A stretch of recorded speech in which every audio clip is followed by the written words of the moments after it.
नमस्ते सर जी। नमस्ते। आप अपने बारे में परिचय दीजिए या सर अपने बारे में कुछ बताइए। मैं अपना परिचय मेरे नाम से देता हूँ। मेरा नाम सुलेमान मैनुद्दीन शेख। मैं नांदेड़ का रहने वाला हूँ और महाराष्ट्र से बिलोंग करता हूँ। मैं एक साधारण छात्र था, उसके बाद अब अध्यापक का कार्य कर रहा हूँ और ज़िला पालघर। इस तरह से मैं अपना छोटा सा परिचय आपको देता हूँ। आपका बचपन कैसे बीता? मेरा बचपन बहुत संघर्षमय था और दूसरी एक बात बताना चाहता हूँ, जब आपके जैसा मैं छात्र था तो बहुत खेल कूद करता था, लेकिन पढ़ाई के तौर पर मैं पढ़ाई भी बहुत अच्छे से करता था। और हमारा परिवार एक छोटे कस्बे में रहने की वजह से, छोटे खेड़े गांव में रहने की वजह से मुझे बहुत शिक्षा के लिए बहुत संघर्ष करना पड़ा। मैं बचपन में छोटी जो प्राथमिक जो शिक्षा थी वो मैं अपने गांव में पूरी किया, और जो माध्यमिक जो शिक्षा थी वो अपने साइकिल से मैं दूसरे गांव में पैदल जाता था, साइकिल से जाता था। कभी कभी साइकिल नहीं होने की वजह से मैं पैदल भी जा सकता था। ऐसे ही मैंने एक छोटी सी शिक्षा प्राप्त की। आज आपके परिवार में कौन कौन है? मेरा छोटा सा परिवार है। मेरे परिवार में मेरे माताजी, मेरे पिताजी, मेरा एक भाई, मेरी एक बहन, मेरी पत्नी और मेरा एक लड़का और एक लड़की, ऐसा छोटा सा परिवार है।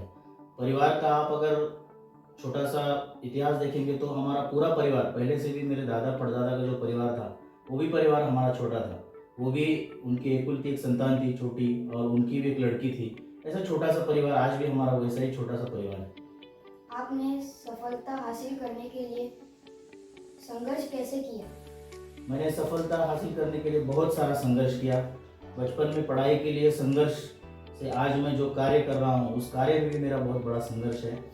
संघर्ष ऐसा है कि जो पहले हमारे जो स्कूल के ये थे वो गांव में उतनी सुविधाएं नहीं थी। ऐसे कैसे छोटे गांव में रहने की वजह से खेल कूद के लिए न मैदान था, न पढ़ाई के लिए अच्छी किताबें थी, न कभी पेन मिलता था। अच्छे अध्यापक तो थे, लेकिन अच्छी जो साधन सामग्री होनी चाहिए पढ़ाई के लिए वो पढ़ाई के लिए नहीं थी।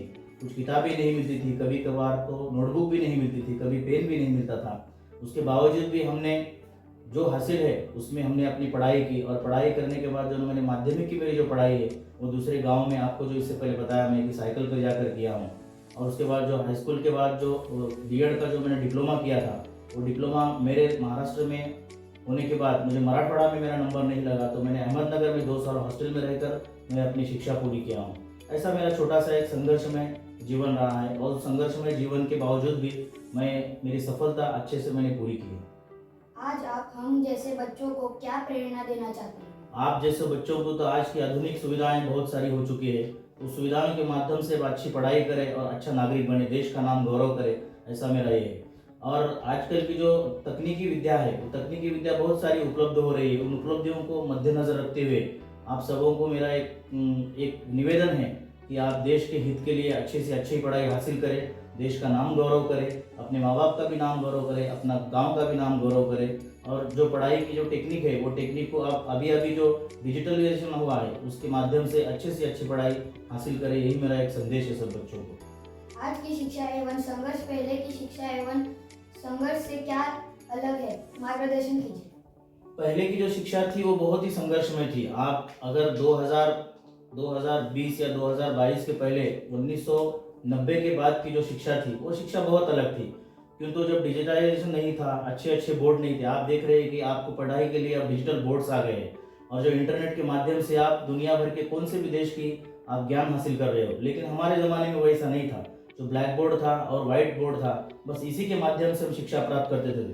4 किताबें और छोटी सी नोटबुक, इसी के माध्यम से हम किताबें हासिल करते थे। लेकिन आज के ज्ञान की कक्षाएं बढ़ चुकी है। इंटरनेट के माध्यम से बच्चे अच्छा सा ज्ञान हासिल कर रहे हैं, और उस ज्ञान के माध्यम से आज जो पहले की जो कठिनाई थी वो बहुत सारी कठिनाई थी। शिक्षा का आज का जो माध्यम है वो बहुत अच्छा हो चुका है, और उसके ज़रिए से आप अच्छे से अच्छी पढ़ाई करनी चाहिए।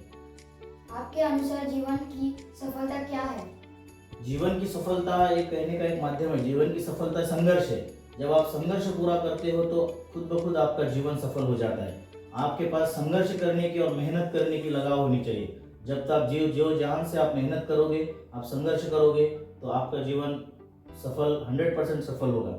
जब आप संघर्ष ही नहीं करोगे, आप सफलता की चुनौती हासिल करने के लिए आप कार्य ही नहीं करोगे, परिश्रम नहीं उठाओगे, तो तब तक आप सफलता हासिल नहीं कर पाओगे। इसके लिए सफलता हासिल करने के लिए आपको संघर्ष करना पड़ेगा, आपको अच्छी पढ़ाई करना पड़ेगा, उसका परिश्रम करना पड़ेगा, तब जाके आपको सफलता हासिल हो सकती है।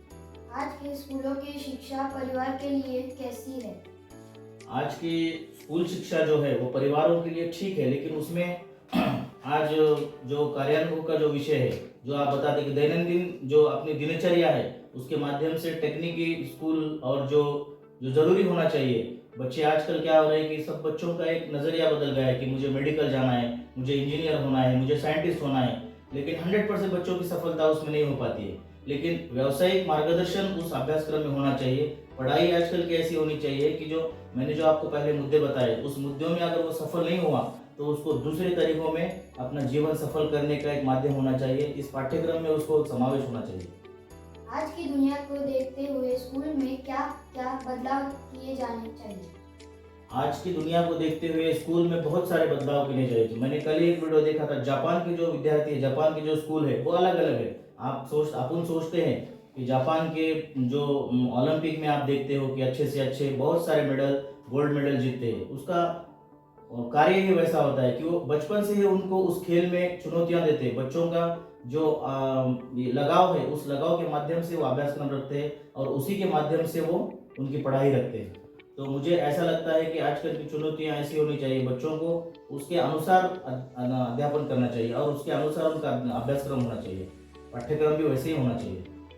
आपके अनुसार शिक्षा एवं उद्योग एवं शिक्षक का दायित्व कैसे होना चाहिए? शिक्षक का दायित्व ऐसा होना चाहिए कि वो समाज में कुछ देना चाहे और अच्छा समाज बढ़ाने के लिए, अच्छे विद्यार्थी बढ़ाने के लिए और देश का नाम गौरव करने के लिए वो अपने स्टूडेंट को एक देवता के समान मानना चाहिए। क्यों, तो जब छात्र जब अच्छे से पढ़ाई करता है, अच्छे से उसके निजी जीवन में सफल होता है, तब कहीं जाकर अध्यापक का भी नाम होगा और देश का भी नाम होगा, उनके माँ बापों का भी नाम होगा। इसके लिए प्रथम अध्यापक ही महत्वपूर्ण है। जब तक वो अध्यापक उस बच्चे को अच्छे से पढ़ाई नहीं दे पाते, उसको जो जो चाहिए उन चीज़ों का अध्यापक के माध्यम से अध्यापन नहीं कर पाते, तब तक उनका कार्य सफल नहीं होता। मुझे ये कहना है कि अध्यापक को अच्छे से अच्छी, अपने छात्र को देवता मानकर उसको अच्छे से अच्छी पढ़ाई देनी चाहिए।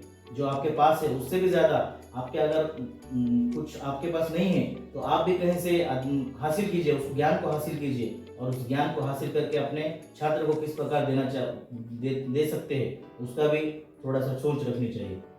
आपके अमूल्य मार्गदर्शन एवं कीमती समय देने के लिए बहुत बहुत धन्यवाद सर। धन्यवाद, धन्यवाद, बहुत।